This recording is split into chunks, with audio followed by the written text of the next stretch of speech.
Bwana leo tuna nini? Unaniita Swaga Music hapa bwana Matobo. Kana mimi usiende mbali. Kama unahitaji jambo lako lifike mbali zaidi, basi unachotakiwa kufanya ni kulileta kwenye mikono salama. Keko Brand. Huyu hapa mpaka amevaa rogo kabisa, ni Keko mabegani. Nimekuja kumuuliza yangu machache. Huyu wanamuita meneja Redo. Bwana mambo vipi mwanangu? Kama kawaida baba. Ni shwari kabisa au vipi? Mbudi kabisa, Mungu asaidie.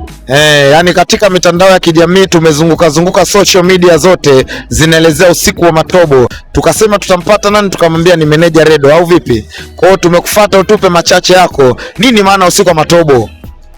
Usiku wa Matobo kwanza ni nyimbo ya Matobo ambaye kaimba D Music Official.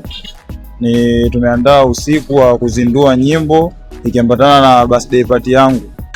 Usiku wa Matobo anaweza kawa nani kwa upande wa performance, yani msanii mkubwa ambaye mmemwandaa? Msanii mkubwa ni Muntadi. Wa kwanza ni Muntadi. Tunaomba kaza kutajia mtu wa pili. Lanipo. Ndio. D Music Official mwenyewe, Chazilei, Mutalenti. Wakali kibao. Yes sir. Inamaanisha kwamba tuna wakali kibao na wote wataperform pale kati au vipi? Wote watafanya maajabu yao. Pale ni Millennium Lounge. Ukitaka burudani kali ambayo huwezi kuikosa sehemu ni pale pale. Je, tunaweza kuuliza tena inaweza kawa ni tarehe ngapi?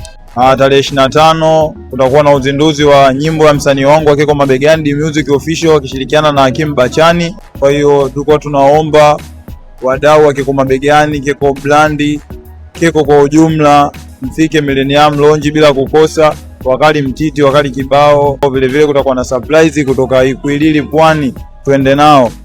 Msanii Sergeant Melody atakuja kuperform. Hivyo wakali kibao, naomba usipange kukosa. Yes sir, ni mimi Swaga Music na kufungia kipindi chetu.